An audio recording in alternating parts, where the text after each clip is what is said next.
Lisa Kenneke is the third recipient of the Burt and Norma Altman Teacher Education Award.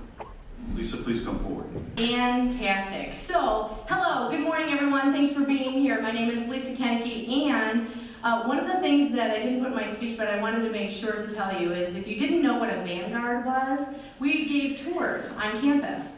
And in 1991, they always gave me the biggest tours. And I'm not really sure why that was, but you'll get to know in a little bit. I was going to walk up here backwards, but I didn't want to trip. And so that was one of my things of being a Vanguard that I did. And the other thing of being a school counselor that was very fun is I always had a banner, a pennant for UW La Crosse.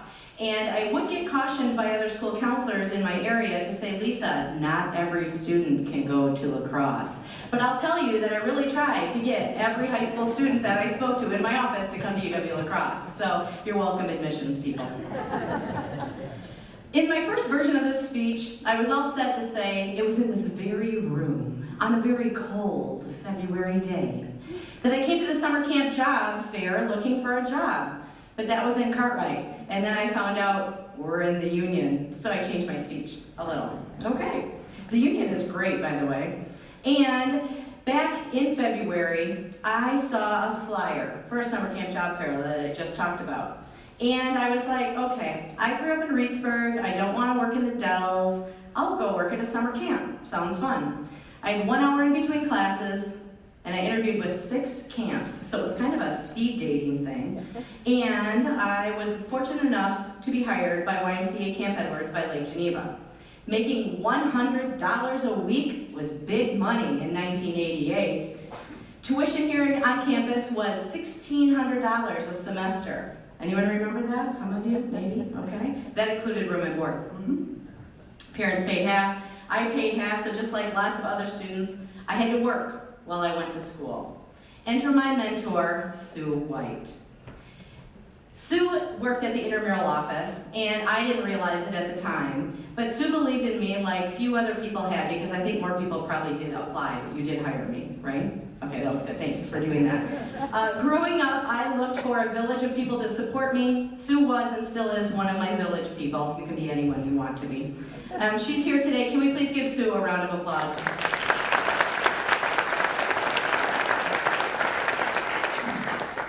My very first summer at YMCA Camp Edwards, I was sent on a canoe trip to the Brule River, Class 3 Rapids.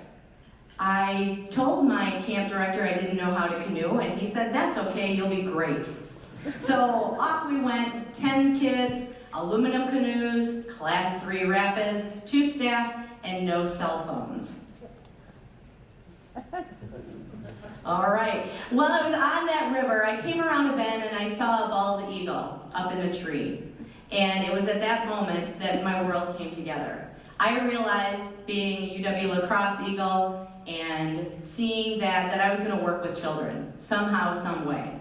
And so, fast forward 6 years, then I was in Cartwright recruiting summer camp staff of my very own.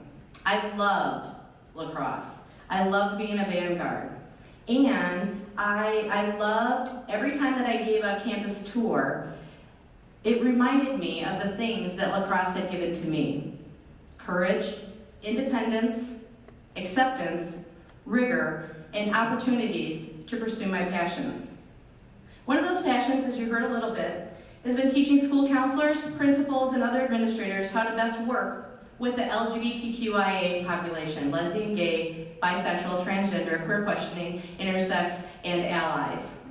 I not only present nationally on this topic, but I also deal head-on with this population in middle school and high schools, because again, this is the population, folks, has the #1 suicide rate, and so that's one of the things that I want to make sure doesn't happen. One of the students that I was fortunate to work with was while I was a middle school counselor at Stoughton.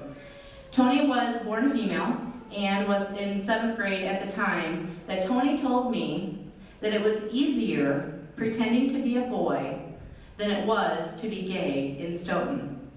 I was shocked, and it really opened my eyes, but it gave me an even stronger drive to help kids like Tony who are struggling with their identity. I'm happy to say that I was instrumental in working with some other folks to allow Stoughton to become the 7th school district in Wisconsin to include transgender inclusive language into its pupil non-discrimination policies. And as I wrap up, I'd like to thank a few people. First of all, thank you, Lynn Stubby, for nominating me for this award. She was one of my camp counselors, also an alum of UW La Crosse. Thank the Altmans for initiating this award. Thank you to Kelly and the alumni staff. Can we have a round of applause for all of them, too, as well? And I'd like to thank my very supportive wife, Miss Angela. There are no words. Thank you, Miss Angela.